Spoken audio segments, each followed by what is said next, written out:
lot of football there's been on tonight. Liverpool get over the line in the Merseyside derby. But did you see that absolutely horrific tackle from Tarkowski on McAllister? Liverpool beating the allegations now because that, it should have been a red card if you ask me. I'll put the picture of it in the thumbnail so we can all see it. I mean, you would have seen it, right? If you haven't seen it, go seek it out on social media or YouTube highlights. It was a horrific tackle where, yeah, you got the ball, mate. He got the ball. Yes, Tarkowski got the ball, but it was he nearly got the leg as well. He nearly took the leg off with him. Horrid tackle.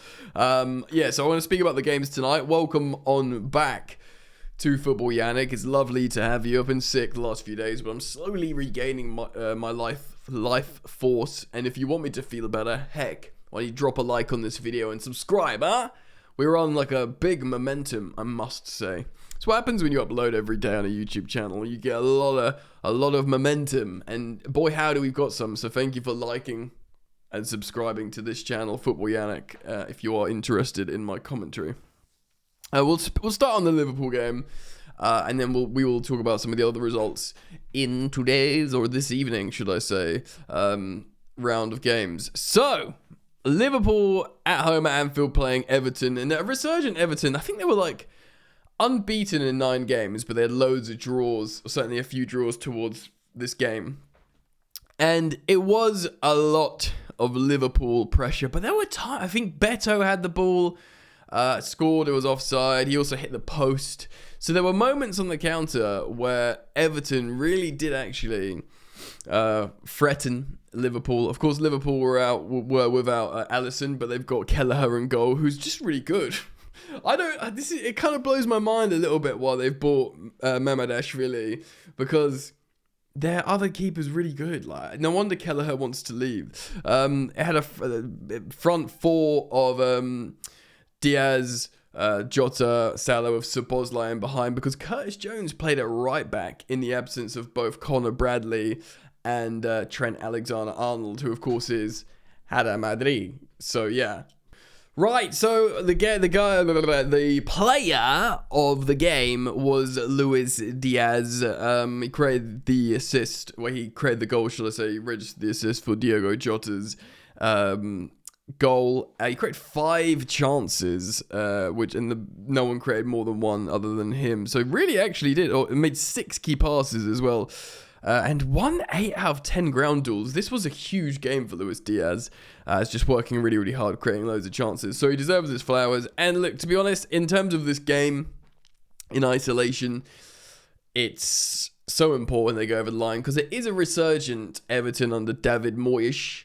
David Moyes. Moyes boys. And it's hugely important for them, especially with Arsenal getting, a win yesterday. Liverpool, of course, they were eliminated from the FA Cup from Plymouth Argyle, who were at the time the worst team in the Championship, the worst defensive team in the whole Football League. Huge high-profile embarrassment. They lost the League Cup final. So, there was all this talk about the best team in Europe. They're going to win the quadruple. Of course, they lost the League Cup final to Newcastle, deservedly as well. Newcastle were very much the better team in there. More on them in a moment. And of course, in terms of are they the best team in Europe, we learned that they're not in the Champions League, because PSG outplayed them over 2 legs, and just showed them they were a better attacking team. They're a better high pressing team, high octane footballing team. So yeah, it was like a sort of sobering time, but this was a huge moment for Liverpool. Like, how are you gonna, after these disappointing run of games, including losing cup finals, getting eliminated from the Champions League, how are you going to bounce back in, the Merseyside derby against the resurgent Everton? And they were good. They were good. They showed they still are good, especially with key absentees like Trent and the goalkeeper Alisson. So they deserve credit. They will win. They're back. How many? Is it 12 points clear in the Premier League? They are back, baby. And they're going to win the Premier League. And, they're going to forget about the other disappointments in other competitions, and they are going to celebrate. They're doubling their numbers for Premier League titles. And considering the first Premier League they won, it was on, the pandemic. They didn't get to celebrate with fans. The games were behind closed doors. This will almost feel like a sort of catharsis for the fans where, they do have a couple of Premier. It's almost like they're celebrating both Premier Leagues at once, kind of, I think, in a way with the trophy. So it'll be awesome for them. And they are by far and away the best team in the league. And yeah, they are 12 points clear now. 12 points clear. So well done, Liverpool. And yes, good that they're breaking up the Man City monopoly on the league as well. Right, so another game. Brighton, the muggy old little Seagulls, lost 3-0 at home to to Aston Villa. Asensio and Rashford both scoring, 2 loanees. They've got like a bromance as well. And then Donyell Malen, another new signing, getting a 100th minute goal, so to the 10th minute of stoppage time. I just want to look at the goals quickly. So Rodgers set up Rashford, and Rodgers set up Asensio. So Rodgers is the creator. I'm only just checking because Asensio and Rashford seemingly have this amazing chemistry and bromance, like the 2 loanees. But yeah, Rodgers with both assists. Brighton losing 3-0 at home against a team in Aston Villa that were below them before this, and they're at home. So you would have backed Brighton to win or get a draw maybe, but no, they're both kind of dreaming of, they should both be dreaming of Champions League, because 5th gives you Champions League. Brighton are 3 points off, and now in 8th, and Aston Villa are 2 points off. Chelsea, of course, been pushed down to 6th with a game in hand, playing Spurs tomorrow night. And Newcastle have a game in hand as well, and they're above Chelsea. So essentially it will be Chelsea. If they do beat Tottenham, they'll be pushing out Man City. God, it's tight, bro. It is tight. Fulham, to their credit, have pulled away in 3rd, so the top 3 are kind of locked in. But 4th, so Man City to, let's just say, Bournemouth. Maybe Bournemouth's a little bit. Let's say Fulham. Fulham, who are in 9th place. Yeah, it's 6 points, bro. 4th to 9th, 5 places, 6 points.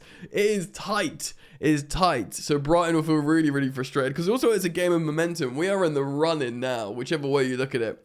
So that with no more international breaks, we're in the run-in, and you want to back your team. Man City beat Leicester City 2-0 at home. Goals from Grealish in the 2nd minute, early doors, and Marmoush. That is the most whatever result of all time, isn't it? You beat 19th place at home at the moment. You're a supercharged team with loads of money. It doesn't really need airtime. But what does, Ipswich winning away at Bournemouth. Liam Delap, wanted striker. Liam Delap, Evan Nilsson scored. Liam Delap and Broadhead. So Delap scoring what would ultimately be the winner for Ipswich. My mob Chelsea are after him. Man United are looking at him. A few clubs. I think he's very, very good as a proper conventional number 9 striker. Really, really, really good forward. I know he's not a big, sexy name, but whoever gets Liam Delap will be getting a very good striker. Again, Bournemouth will feel frustrated because they are part of the gang in terms of chasing that European football. We're at Bournemouth now, so Bournemouth they're in mid-table, but they're 10th, but they're still just a few points, bro. A few points of Champions League spots.